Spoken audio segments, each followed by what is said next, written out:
네, 안녕하세요. 글로벌 이슈 트래커 G4K입니다. 이번 시간은 중국과 화웨이의 해킹 그리고 백도어에 대한 이야기를 하려고 합니다.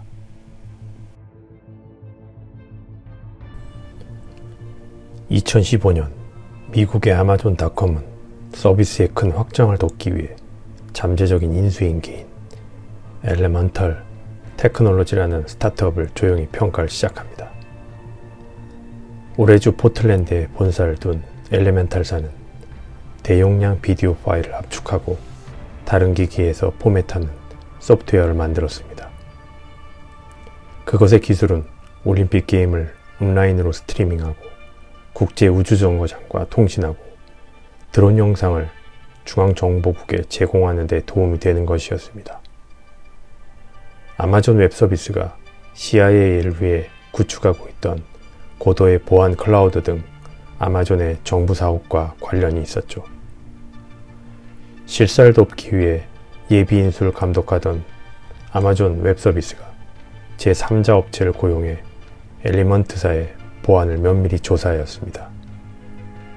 어떤 기술적인 문제가 발견되어도 AWS는 엘리멘털사의 주요 제품인 비디오 압축을 처리하기 위해 네트워크에 설치한 값비싼 서버를 자세히 살펴보았습니다.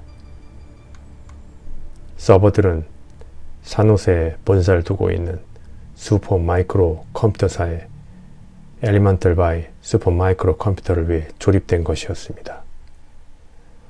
서버의 마더보드에 둥지를 들고 검사자들은 쌀 한 톨보다 크지 않은 아주 작은 마이크로칩을 발견했는데 그것은 이사회의 원래 설계에 포함되지 않았습니다. 아마존은 이런 발견 사실을 미국 당국에 보고해 정보계를 오싹하게 했습니다. 엘리먼털사의 서버는 국방부 데이터 센터, CIA의 드론 작전, 해군 군함의 탑재망에서 찾을 수 있었습니다. 그런데 이 엘리먼트사는 수백 명의 슈퍼 마이크로 고객 중 단지 한 명뿐이었다고 말할 수 있었죠. 3년 이상 지난 후에도 계속 공개되고 있는 최고 기밀 조사 동안 조사관들은 그 칩이 공격자들이 변형된 기계를 포함한 어떤 네트워크로든 은밀한 출입구를 만들 수 있게 해주었다고 판단했습니다. 그리고 이 문제에 정통한 복수의 사람들은 조사관들이 이 칩이 중국에서 제조 하청업체들이 운영하는 공장에서 삽입된 것을 발견했다고 말합니다. 이 공격은 세계에서 흔히 볼 수 있는 소프트웨어 기반 사건보다 더 심각한 것이었습니다. 왜냐하면 하드웨어 해킹은 더 추진하기 어렵고 잠재적으로 더 파괴적일 수 있는 것이죠. 중국은 다음과 같은 공격을 실행하는 데 유리합니다. 일부의 추정에 따르면 중국은 전 세계 휴대폰의 75%, PC 90%를 생산하고 있죠. 그것은 미국 수사관들이 발견한 바로 그것입니다. 그 작은 칩은 제조 과정에서 인민해방군 소속 공작원에 의해 삽입되었다고 두 관계자가 말합니다. 슈퍼 마이크로사에서 중국의 스파이들은 현재 미국 관리들이 미국 기업에 대해 행해진 것으로 알려진 가장 중요한 공급망 공격에 완벽한 통로를 찾은 것으로 보였습니다. 조사 결과 주요 은행, 정부 계약업체, 그리고 세계에서 가장 가치 있는 회사인 애플을 포함한 거의 30개 회사에 영향을 끼친 것으로 나타났다고 말했습니다. 사실 애플은 슈퍼 마이크로사의 중요한 고객이었고 2년 안에 3만 대 이상의 서버를 주문할 계획이었습니다. 결국 애플 내부 고위 관계자 3명은 2005년 여름에도 슈퍼 마이크로사의 마더보드에서 악성 칩을 발견했다고 합니다. 결국 애플은 다음해 슈퍼 마이크로사와의 관계를 단절했죠. 슈퍼 마이크로사 대변인은 우리는 그러한 조사를 여전히 모르고 있었습니다. 라고 밝혔습니다.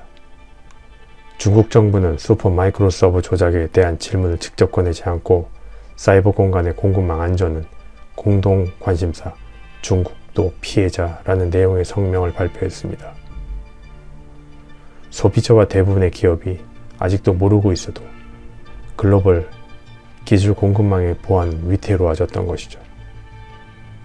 수사에 정통한 관계자들은 이와 같은 것의 주요 역할은 다른 공격자들이 통과할 수 있는 문, 게이트를 여는 것이라고 말합니다.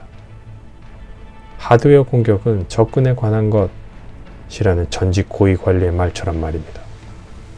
간단히 말해서 슈퍼마이크로사 하드웨어의 그것은 마더보드를 통해 데이터가 이동할 때 서버에게 무엇을 해야 하는지 알려주는 핵심 작동 지침을 조작했다고 칩의 작동에 정통한 두 사람이 말했습니다.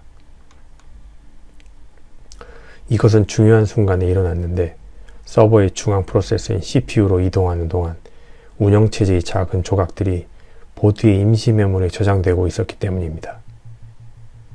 임플란트는 보드에 자체 코드를 주입하거나 CPU가 따라야 할 지침 순서를 변경하여 이 정보 대기를 효과적으로 편집할 수 있도록 배치되었습니다. 악의적으로 작은 변화들은 비참한 결과를 초래할 수 있었죠. 그 작은 칩은 크기가 너무 작았기 때문에 그들이 포함하고 있는 코드의 양 또한 작았습니다. 그러나 그들은 두 가지 매우 중요한 일을 할 수 있었죠. 더 복잡한 코드가 로드된 인터넷상에 다른 익명의 컴퓨터들 중 하나와 통신하도록 장치에게 말하는 것, 그리고 이 새로운 코드를 받아들이도록 장치의 운영체제를 준비하는 것. 이 불법 칩은 관리자들의 문제가 있는 서버에 원격으로 로그인하기 위해 사용하는 일종의 슈퍼칩인 베이스보드 관리 컨트롤러에 연결되었기 때문에 이 모든 것을 할 수 있었습니다. 왜냐하면 그들은 충돌했거나 꺼져 있는 기계에서도 가장 민감한 코드에 접근할 수 있게 되었습니다. 슈퍼마이크로는 2016년까지만 해도 세계 회사 1차 제조사가 마더보드를 구축했고 2개는 대만에, 1개는 상하이에 각각 본사를 두고 있었습니다.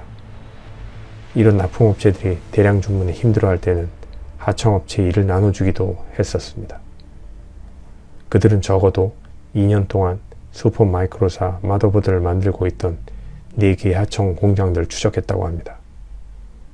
요원들은 중국 관리, 마더보드 제조업체, 중간 상인들 사이에 상호작용을 감시하였고, 조사관들은 이 복잡한 계획이 하드웨어 공격을 전문으로 하는 인민해방군 부대의 소속이라는 결론을 내렸습니다.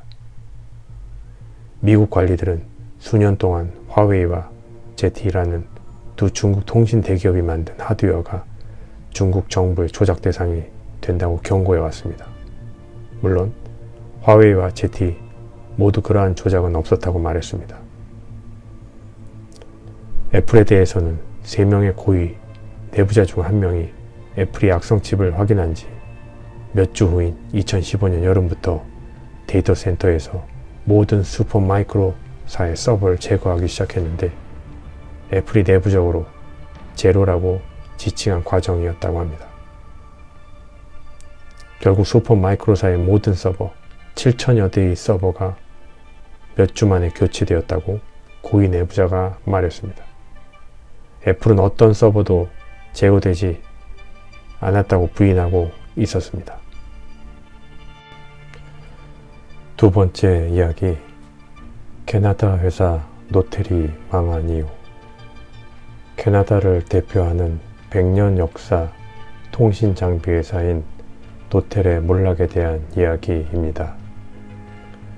노텔은 스마트폰 블랙베리를 만드는 림, 리서치인모션과 함께 캐나다 양대 통신 기업으로 꼽히며 2000년 IT붐 때 시가총액이 2,970억 달러, 주당 1,231달러, 토론토 증시 전체 중 3분의 1, 종업원 수가 9만 5천 명에 달했습니다. 하지만 경영 악화로 주가는 8센트로 휴지 조각이 됐으며 종업원은 2만 6천 명으로 줄었습니다. 급기야 15일 만기가 돌아온 부채 1억 700만 달러를 갚지 못해 캐나다와 미국 법원에 파산 보호를 신청하기에 이르렀습니다. 여기에도 이야기가 있습니다. 중국의 해커가 10여 년간 몰래 노텔사의 컴퓨터를 해킹하여 해당 회사의 파일들을 몰래 내용을 취하고 영업기밀과 기술을 훔쳐왔던 게 밝혀졌습니다. 전직 노텔의 보안 담당자에 의하면 2004년부터 2009년 파산 직전까지도 해킹이 계속되었고 해킹 수준으로 보아 국가 수준의 인력이 관여했을 것으로 보인다는 의견을 주장하기도 하였습니다. 그러나 명확하게 화웨이가 했다는 증거는 없습니다.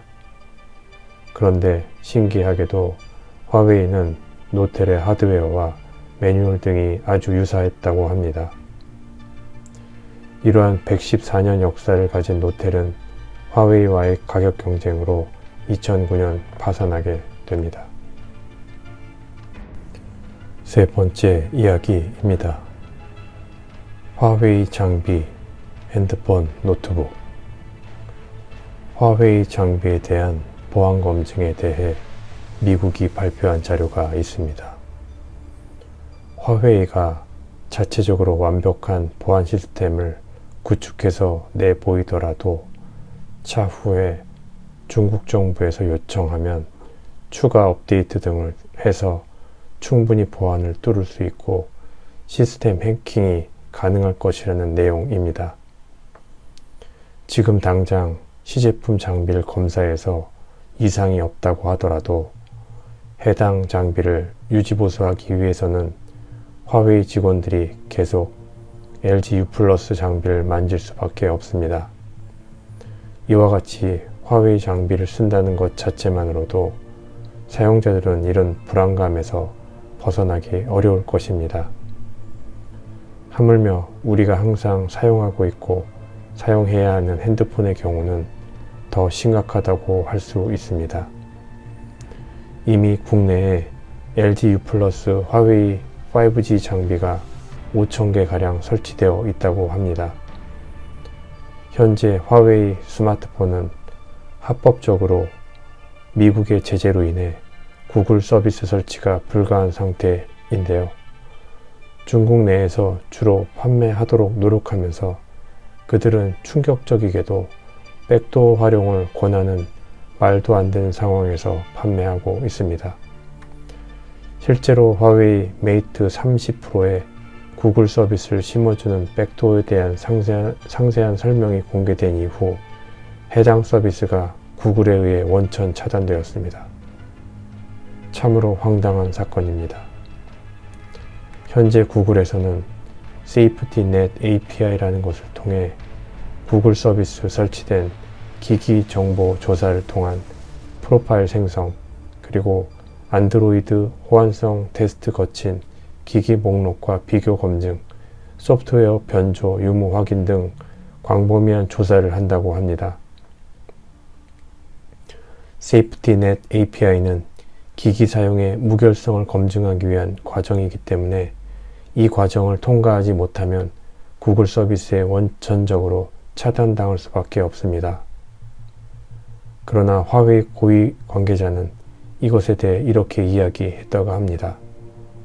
셀프 설치는 어려워졌지만 곧 새로운 방식을 찾아낼 것이라고 말해 다시 한번 충격을 주고 있습니다. 이 말은 백도어 활용에 대한 공식적인 발언이라 그런 것입니다. 이러한 화웨이의 보안 취약점은 매년 수백 가지 이상이 발견될 정도로 보안에 큰 문제가 있는 상황입니다. 이러한 상황은 핸드폰뿐 아니라 노트북 등의 다른 디바이스에서도 발생하고 있습니다. 즉, 윈도우 권한 상실 및 특정 코드 강제 실행 우려가 있어 윈도우 제작업체인 마이크로소프트에서 기기 완전 장악 가능성으로 화웨이에게 경고를 한 상태입니다. 이제 이러한 사실은 중국 기업이 이러한 백도어를 활용한 해킹과 정보 유출까지 가능할 수 있다는 우려를 할 수가 있다는 것입니다. 우리 같은 소비자 입장에서 이런 사실이 아무리 가격이 싸다고 하더라도 이러한 기기를 사용할 수 있을지 의문입니다. 여러분은 어떻게 생각하십니까?